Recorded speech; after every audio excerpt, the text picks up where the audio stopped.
This video looks at using Adobe Acrobat Professional to build a project portfolio.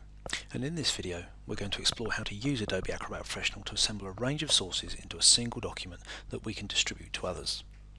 This might be to collate a group of students' work, possibly all of their disparate responses to a single project or a single stimulus. To prepare a portfolio of work by an individual, possibly a student, possibly a member of staff, which might highlight everything they've done in a particular curriculum area, or everything over an entire year, or something else of their choosing. And in this case, we're going to look at how to share a school-wide or inter-school project, and how we might use the abilities of Adobe Acrobat Professional in order to facilitate this. We're also going to examine the available options for creating a PDF of this sort, whether it's a single PDF file or the slightly more sophisticated PDF portfolio. So these are the files that we're going to look at combining today. This is from a Model United Nations project, and by its very nature there's lots of documentation associated with this, as well as the documents here, which include a PDF county-wide handbook, an awards document from another Model United Nations, some training in PowerPoint form, and a couple of images. We've also got lots of PDFs that are position papers and pre-event articles that have been created by students who have been undertaking this. We've also got country profiles and profiles of the media organisations involved. Now we need to combine all of these in a way that can be easily distributed, and Acrobat Professional allows us to do that. So when we start Acrobat Professional, we see the tasks window, and there are a number of simple tasks here. Combine files into PDF is highlighted there. We can also get to it from the Create menu, which is up here, and under the menu option, Combine Files into a single PDF. This dialog box then appears, and there's a space here for us to add individual files. So I'm going to click Add Files and click the Add Files button, and then I'm going to go into my Documents library, and I'm going to just simply add an existing PDF file because it's a handbook, and there it is.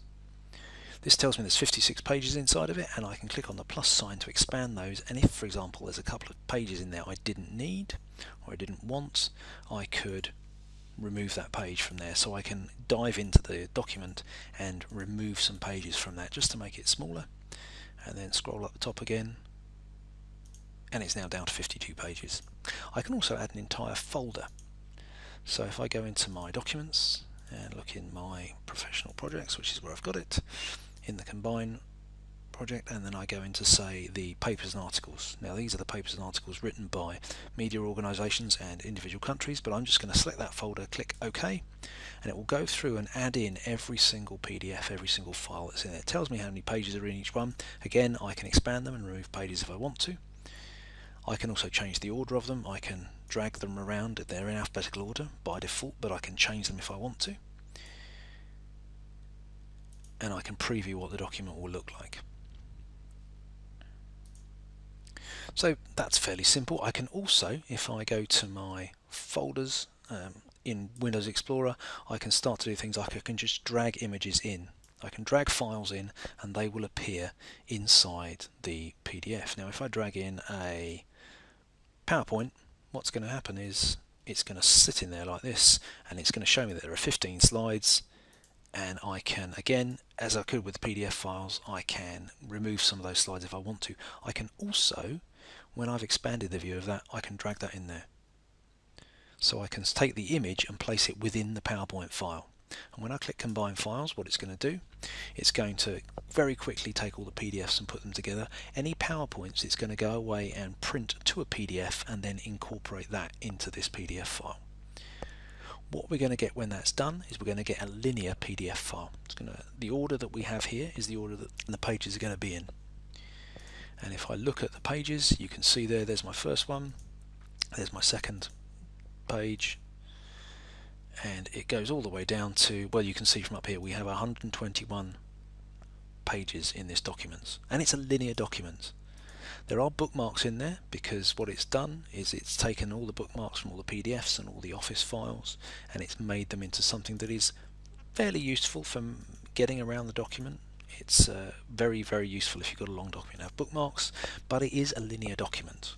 So we can then go to the File menu and click Save, and we will just save it. By default it gives it a name of Binder with a number, and it just saves it as a PDF file, and anybody with the Adobe Reader can read this PDF file. So that's one way of getting many of those documents together into one file that we can then distribute to them.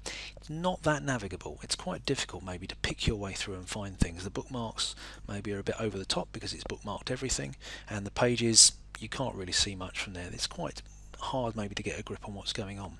So what we can also do is we can create a PDF portfolio. This is like a supercharged version of what we've just done. And a PDF portfolio starts off by asking you for a layout. I'm going to pick a grid layout because it's very, very simple and it's going to arrange the documents in a grid layout. We can change this later. If I then click Add Files, it's then going to go to my Add Files menu and it's going to ask me to, I'm going to do exactly the same thing. I'm going to add in the PDF that's the handbook, and immediately I'm going to get a much more visual representation here. So let's go and add another file. Let's add in an Excel spreadsheet. That goes next to the document. You can see immediately the PDF portfolio is about collecting documents together, and each document preserves its own identity. We can go and change the name if we want to. So I want to get rid of the file extension on there and maybe some of the underscores and convert them into spaces. I can do that, and I can rename any of these if I want to. I can immediately also change the layout.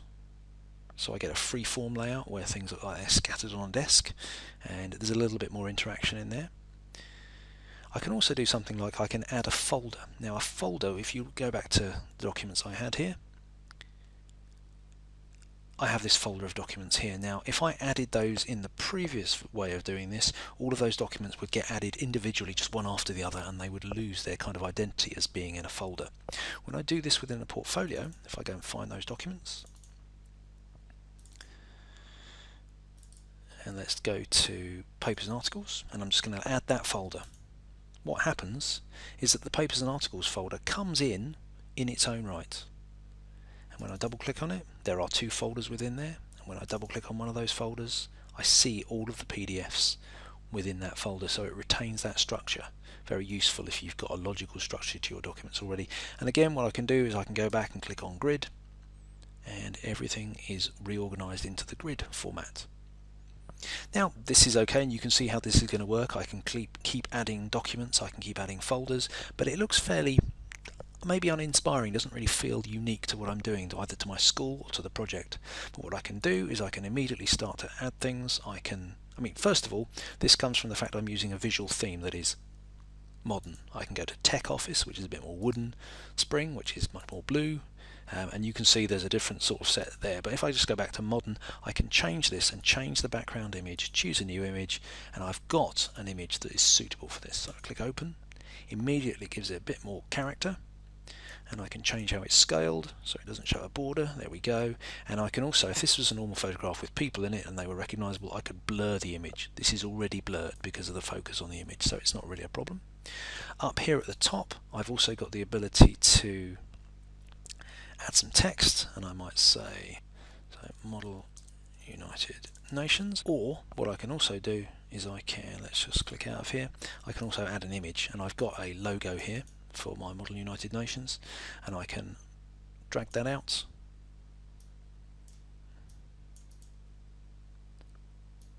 make it larger so it fills the header up there, and I can start to then customize this to make it feel like it belongs to me or my school rather than just someone else's idea of what a document should look like. There's also a number of color palettes I can use. If I want to really go to town on this, I can spend a lot of time doing my customizing color palettes, but I'm just going to stick with this in this fairly garish green. But you can do a lot with this, and immediately this is far more usable, if you like, than this one. That is a very useful document in some ways, but actually it's quite hard to find your way around. This portfolio presents things in a way that feels like it's a lot more accessible. I can also add another folder. Let's just go for broke here. Go into my documents, go find that folder of the where were we? The profiles. Click OK. Adds in another folder, and I can start to reorder these if I want to.